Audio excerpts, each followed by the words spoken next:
კონკრეტული პატიმრები ნებისმიერი მიმართულებით გამოხატავენ სინანულს ჩადენილი დანაშაულის გამო, რა თქმა უნდა ჩვენ გვექნება სათანადო რეაგირება, მაგრამ სინანული მონანიება ეს არის პრინციპულად მნიშვნელოვანი.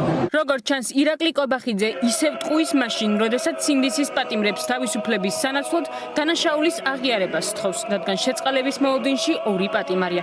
პროევროპული აქციების მონაწილეები ფრიდონ ბუბუტეიშვილი და დანიელ მუმლაძე, რომლებიც ჩადენილ დანაშაულს აღიარებენ, თუმცა ამ დრომდე ისევ შეწყალების მოლოდინში არიან. ამას ექნება თავისი პრევენციული ეფექტი. ჩვენ მთავარი ამოცანაა, რომ აღარავის გაუჩნდეს ასეთი ცდუნება, რომ ძალადობრივად ცადოს ქვეყანაში გადატრიალების მოწყობა, ამისთვის არის მნიშვნელოვანი სასჯელი. სინდისის პატიმრის დანიელ მუმლაძის ოჯახმა მიხეილ ყაველაშვილის სახელზე 1 წლის განმავლობაში შეწყალების თხოვნით არაერთი წერილი გაგზავნა.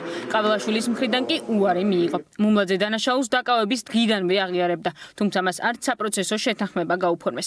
რაც შეეხება სინდისის პატიმარ ფრიდონ ბუბუტეიშვილს, ოცნების პრეზიდენტ შეწყალების თხოვნით რამდენიმე დღის წინ მანაც მიმართა და ამჟამად პასუხის მოლოდინშია. თუ ვინმე განიხილავს შეწყალებას პოლიტიკური პატიმრების, სინდისის პატიმრების მიმართ, როგორც პოლიტიკური განტვირთვის ინსტრუმენტს, ამის გამოყენების დამოუკიდებელი არავითარი ფაქტობრივი გარემოება არ არსებობს და ყველა ის განცხადება, რასაც ქართული ოცნების პოლიტიკური თანამდებობის პირები ამ დღეების განმავლობაში აჟღერებდნენ, არის შეუსაბამო საკანონმდებლო და ნორმატიულ მოთხოვნებით. დანიელ მუმლაძის გათავისუფლების შემთხვევაში არ არსებობს არც სამართლებრივი და არც პოლიტიკური მათივე დაწესებული სტანდარტით ხელშემშლელი ფაქტობრივი გარემოება და დაუკმაყოფილებელი კრიტერიუმი, რატომ არ უნდა იქნეს შეწყალებული დანიელ მუმლაძე. ეს არის კიდევ ერთი მორალური ტესტი ქართული ოცნების პოლიტიკური თანამდებობის პირების და პირველ რიგში მიხეილ ყაველაშვილის წინაშე გაათავისუფლოს დაუყოვნებლივ ჩემი დაცვის ყოფი დანიელ მუმლაძე. კანონმდებლობის მიხედვით პრეზიდენტს პატიმრების გამოშვების უფლება დანაშაულის აღიარების გარეშეც აქვს.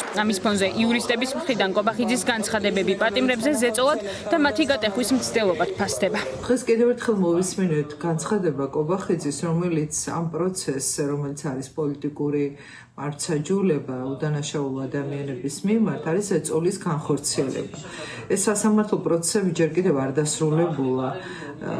წინ არის უზენაესი სასამართლოს ეტაპი და როდესაც დამნაშავეებად აცხადებ პირველივე დღიდან ადამიანებს, რომ ამ მიმართ არ არსებობს არანაირი მტკიცებულება მათი დანაშაულებრივი ქმედების მადასტურებელი, ეს პირდაპირ ახდენს პოლიტიკური ნების დემონსტრირებას და გავლენას მართლმსაჯულებას. კობახიძის განცხადებების საფასუხოდ სინდისის პატიმრების უმრავლესობა არაღიარებული მთავრობის ნებისმიერ წყალობაზე უარს აცხადებს.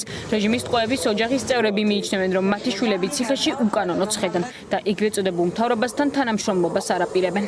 პოლიტიკური აზროვნებით და პოლიტიკური შეხედულებებით თვითონვე უნდა გადადგან ნაბიჯი და შეწყალება უნდა გამოსცენ. თუ არა და არც ერთი პატიმარი არავითარ შემთხვევაში არ აღიარებს, იმიტომ რომ დანაშაული არ არსებობს და ფიზიკურად ვერ მოვძებნით, რომ მივაკეროთ რამე დანაშაული. არიან ადამიანები, რომლებიც იძულებით, რეალურად ვიცი, რომ დამნაშავეები არ არიან, ვერც სასამართლომ დაუმტკიცა, მაგრამ იძულებით მივიდნენ იმ გადაწყვეტილებამდე, რომ აღიარონ. თუმცა მათი საქმეები წინ არ წაწეულა.